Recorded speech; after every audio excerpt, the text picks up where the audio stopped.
News सप्तक में आप तमाम दर्शकों का स्वागत है। यूँ तो तमाम त्यौहार, तमाम फेस्टिवल कुछ न कुछ मैसेज लेकर आते हैं, यानी कि कहा जाए कि हर वो त्यौहार एक संदेश की तरह से है।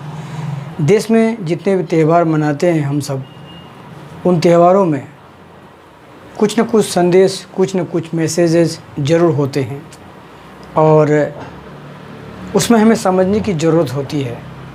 आज हम बात करते हैं ईद के बारे में, ईद उल फित्र के बारे में। मीठी ईद, ईद उल फित्र, और ये आज पूरे भारतवर्ष में, पूरे हिंदुस्तान में ईद की नमाज़ अदा की गई और जगह जगह मस्जिदों में, ईदगाहों में, जहाँ पर जगह कम है वहाँ मैनेज करके ईद की नमाज़ अदा की गई। लेकिन ईद के बारे में आज हम कुछ तस्वीरें, कुछ वीडियो दिखाने से पहले उसके बारे में कुछ हम तफसील से बात करते हैं। मीठी ईद, मोहब्बत की ईद, भाईचारे की ईद, प्रेम की ईद, सौहार्द की ईद और अपनापन की ईद, लोगों को संदेश देने की ईद। ये ईद की खूबसूरती और ईद का मर्तबा बहुत बड़ा है और इसके बारे में बचपन से लेकर अब तक हम लगातार सुनते आए हैं कि इसमें 30 दिन का रोज़ा रखना और फास्टिंग जिसे कहते हैं, भूखा रहना और सिस्टमेटिक तरीके से और इस्लामी कैलेंडर के हिसाब से और इस्लामी तारीख़ों के हिसाब से, और इसमें टाइम टेबल दिए जाते हैं कि इतने बजे आपको फास्टिंग करना है और इतने बजे से आपको भूखा रहना है, और ये सिलसिला तकरीबन 30 दिन तक चलता है।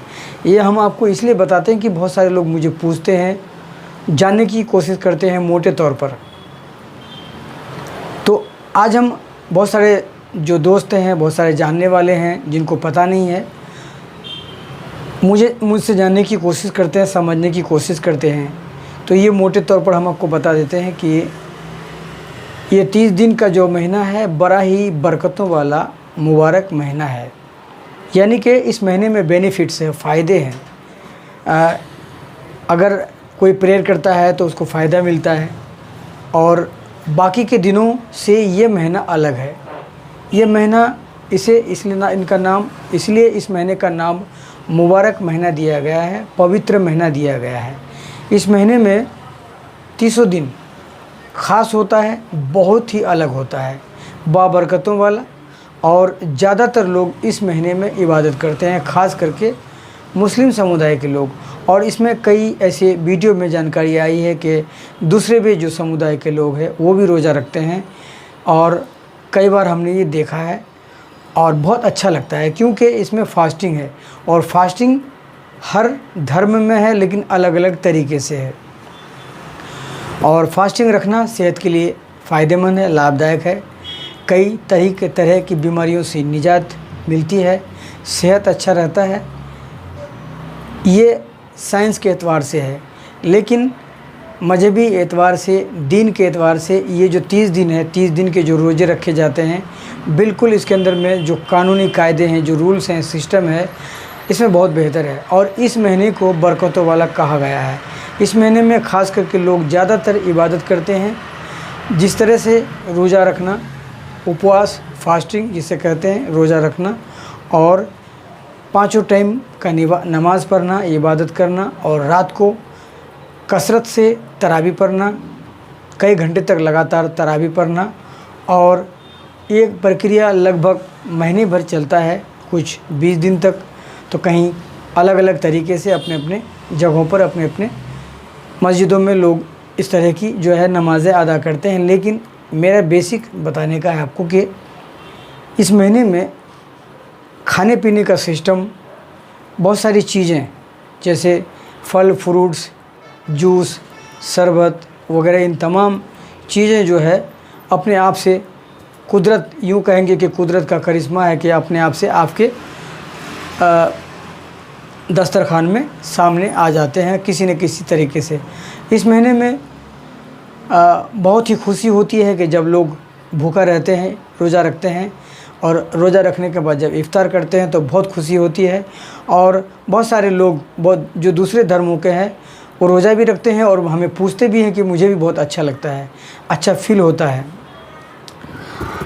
यानी कि अगर पूरी तरह से कहा जाए कि ये जो महीना है बेहतर है, बहुत अच्छा है और बहुत खूबसूरत है। इस महीने में बहुत तरह चीज़ों की जो है पाबंदी है। जिस तरह से गुस्सा नहीं करना, नाराज़ नहीं होना, बेजारगी नहीं होना, किसी से लड़ना नहीं, किसी से झगड़ना नहीं, किसी गलत तरह का सोच नहीं रखना और किसी को गाली नहीं देना, किसी को गलत कमेंट नहीं करना। यानी कि तमाम चीज़ों को अगर मिलाकर कहा जाए कि इस महीने में एक ऐसा सिस्टम है कि आप 1 साल के बाद तमाम वो लोग जो इस महीने को पुख्ता तरीके से, सही तरीके से इबादत के महीने में, इस मुबारक महीने में रोज़ा रखते हैं और बिल्कुल सिस्टमेटिक तरीके से, एक तो आपका शरीर, आपका जिस्म बहुत मजबूत हो जाता है, कई बीमारी से निजात मिल जाती है और एक इबादत भी हो जाता है। कहा जाता है कि इसमें आपको अगर 1 रुपये की आप किसी को दान करते हैं, किसी को देते हैं तो उसमें 70 गुना सवाब है, इस तरह से कहा गया है मोटा। तो इस महीने में ज़कात, खैरात और गरीबों को बांटना, मिस्किनों को बांटना और नए नए कपड़े ख़रीदना और ख़ास करके महिलाओं का भी इसमें जो है, ख़वातीन हजरात जो है जब 30 दिन के जब रोज़े रखते हैं और यानी कि अगर कहा जाए कि 25वें दिन में, 26वें दिन में या ईद से 5 दिन 10 दिन पहले ख़रीदारी शुरू हो जाती है। और ख़ास करके इसमें जो है महिला, बूढ़े, बच्चे, जवान, औरत, मर्द तमाम लोगों के लिए नए नए कपड़े बनाए जाते हैं, बनते हैं, ख़रीदते हैं, ख़रीदारी करते हैं। और इसमें जो तमाम जो चीज़ें हैं, यानी कि अगर कहा जाए कि A to Z तमाम जो चीज़ें हैं बहुत ही बेहतर और बहुत ही खूबसूरत होता है। और इस महीने में ऐसा लगता है कि मानो कि ज़िंदगी आपकी नई आ रही है, नई ज़िंदगी हो गई। और जब आप ईद पढ़ के आते हैं तो ईद पढ़ने के जो है उसमें जो इमाम है वो बहुत सारी चीज़ों के बयान करते हैं, बताते हैं और रास्ते बताते हैं कि दीन पर कैसे चलना है, अपने रास्ते पर कैसे चलना है, किसी को तकलीफ़ नहीं देना है, किसी को बुरा नहीं कहना है और मजहब ईमान के रास्ते पर चलने का। और ये मोटे तौर पर मैं आपको बता रहा हूँ। और इसमें ये हो जाता है कि जब ईद की नमाज़ पढ़ते हैं तो लोग जो है हर वो शख्स एक दूसरे से गले मिलते हैं, भले वो जान पहचान ना हो, कौन कहाँ से ईदगाह में आया है इसकी कोई जानकारी नहीं होती है, हर आदमी एक दूसरे को जानते नहीं है।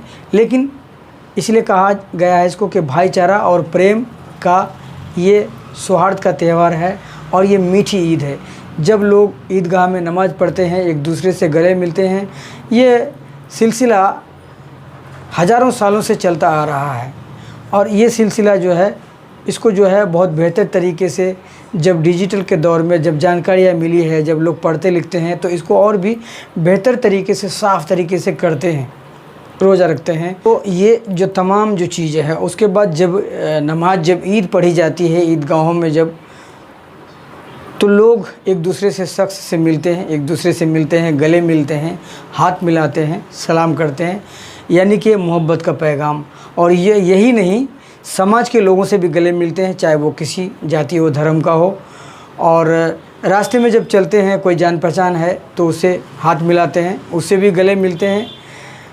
और इसमें कहा गया है कि अगर कभी कोई छोटी मोटी भूल या गलती हुई है तो इसमें जो है ईद में गले मिलकर उन गलतियों को मिटाने का काम हो जाता है, उसे भूलने का काम हो जाता है, यानी कि मोहब्बत को पैदा करने का काम, एक दूसरे से गले मिलने का काम, छोटी मोटी गलतियों को माफ़ करने का काम। यानी कि ये त्यौहार अगर जोड़ा जाए या देखा जाए तो हर तरीके से बहुत बेहतर ही और बहुत खूबसूरत है। और वीडियो में बहुत देर से लगा रहा हूँ क्योंकि ईद के दिनों में जब हमने नमाज़ पढ़ी मस्जिद में, ईदगाह में जाकर और ग्राउंड में जाकर, उसके बाद से बहुत सारे लोग हैं और बहुत सारे दोस्त अहबाब हैं, लोग ईद मुबारक भेजते हैं, स्टिकर्स भेजते हैं, बैनर भेजते हैं, मीम्स भेजते हैं और सबको जवाब देना पड़ता है। हज़ारों से ज़्यादा लोग होंगे शायद और जवाब देना पड़ता है। तो इस वजह से वीडियो बनाने में मुझे बहुत देर हुई है, उसके लिए मैं माफ़ी चाहता हूँ।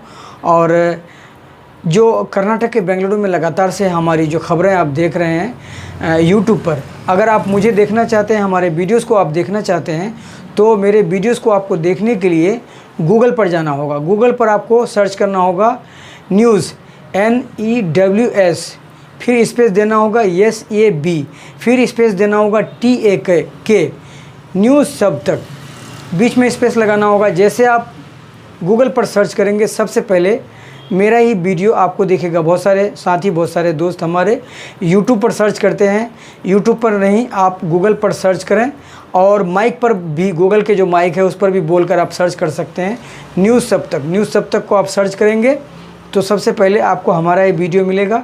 और लगातार हमारी कोशिश है कर्नाटक में, लेकिन हम आपके लिए लाए हैं आज जो ख़ास वीडियो कि हम लगातार इसी जो है ग्राउंड में, इसी मस्जिद के तरफ से यहीं पर हम नमाज़ पढ़ते हैं। वहाँ की कुछ तस्वीरें हम आपको शेयर करना चाहते हैं, आपको दिखाना चाहते हैं। और तस्वीरें दिखाने देखने से पहले आपसे आजीजी गुजारिश होगी कि आप हमारे वीडियोस को दूसरों को शेयर करें, और कोई शिकायत हो तो कमेंट बॉक्स में लिखना ना भूलें। और इसको हम और भी बेहतर, बहुत अच्छा, सुंदर करने की कोशिश करेंगे। और खुशी की बात यह है कि वीडियो जो है, जो भी लोग देखते हैं, बहुत अच्छा लगता है, क्योंकि यही एक माध्यम है, यही एक जरिया है आप तक पहुंचने का।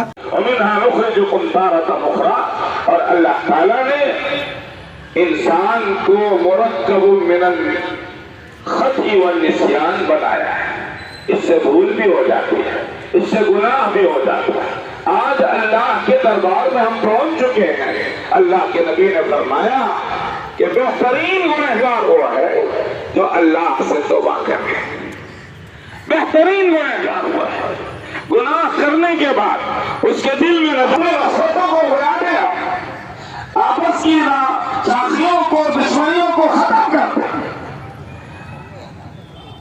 अल्लाह के नबी अलैहिस्सलातु वस्सलाम ने फरमाया था कि मैं अल्लाह के हुक्म से लैलतुल क़द्र के सिलसिले में सहाबा को मालूम कराने के लिए आया, तो देखा कि दो मुसलमान आपस में झगड़ा कर रहे थे। इन दो आदमियों के झगड़ों की नहूसत की वजह से अल्लाह ताला ने लैलतुल क़द्र की तायीन आसमानों पर उठा दी।